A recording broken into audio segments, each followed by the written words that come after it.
This is the world's fastest Corvair. By that, I mean standard Corvair body powered by a Corvair engine. This Corvair is powered by a 2.9 six-cylinder Corvair engine, and it is called the Clean Air Corvair because it runs on clean-burning propane gas, the same fuel you would use in your camp stove.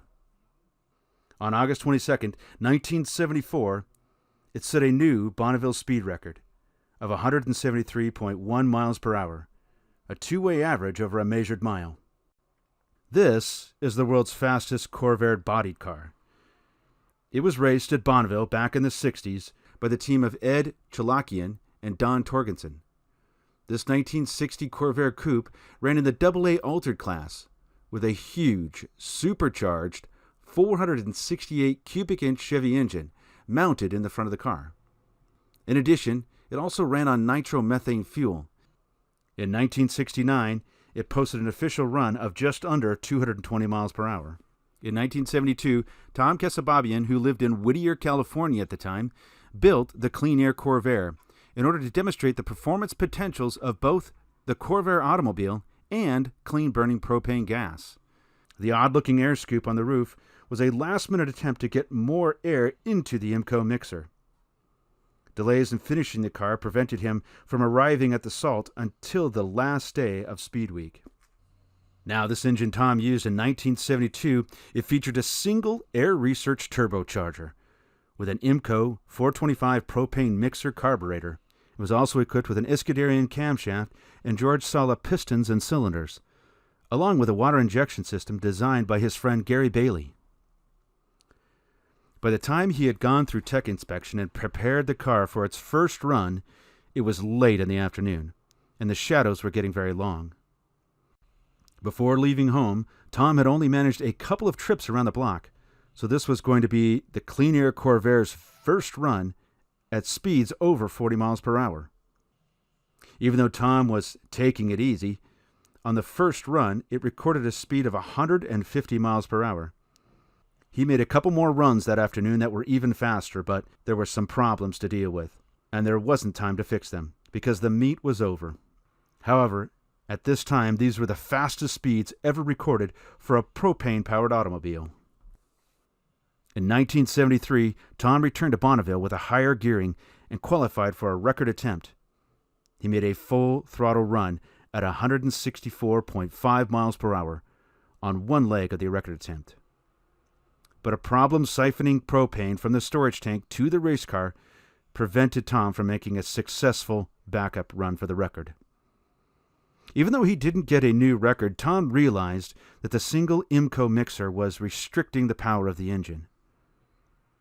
The strange-looking air scoop did work, though. Back home during a dyno test at sea level, the engine produced only 15 pounds of boost. But even at the 4,200-foot elevation on the salt flats, the engine produced nearly 25 pounds of boost at 164 miles per hour. For the 1974 Bonneville race, Tom made a few changes.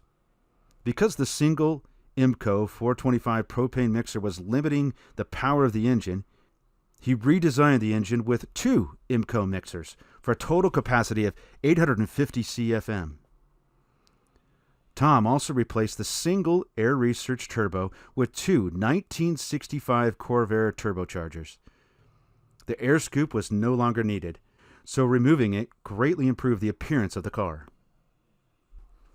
The engine was now two 88 cubic inch three-cylinder engines connected to the same crankshaft, with each having its own turbochargers, induction, and exhaust system.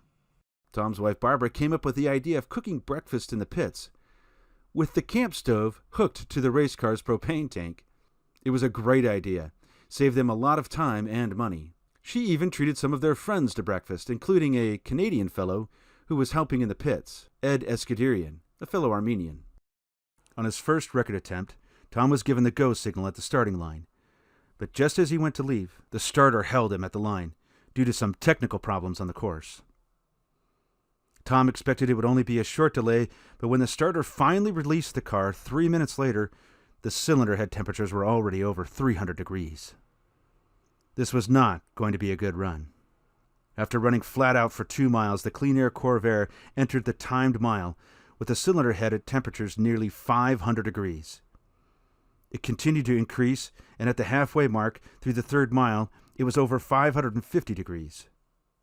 In an attempt to save the engine from a meltdown and keep the valve seats from falling out, Tom backed off the throttle, reducing the boost pressure from 20 pounds back down to 10. At the end of the 3rd mile, with the car still slowing, he pulled the car out of gear and left the motor running in order to cool it down while he coasted to the impound area. Back in the impound area, Tom got the news of his run. The average speed for the 3rd mile was 174.9 miles per hour.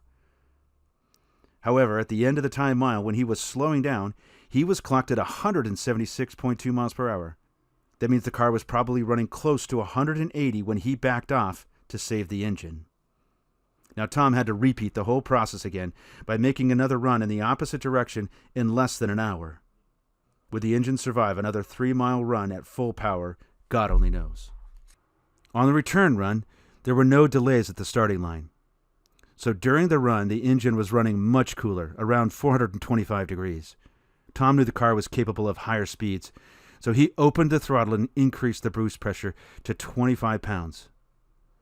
Unfortunately, the overheating on the first run weakened the cylinder head studs, and just after entering the timed mile, number 2 cylinder blew a large hole in the top, shutting down the left turbo. This left 2 cylinders remaining on that side, running without any boost pressure.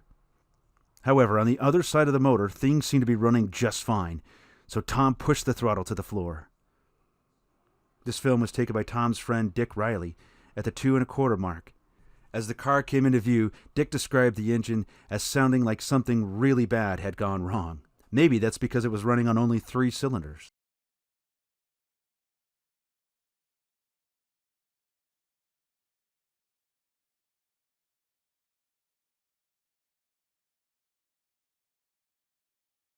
With 30 pounds of boost on the right side and 2 cylinders on the left running 0 boost, the Clean Air Corvair continued running, crippled for almost another mile.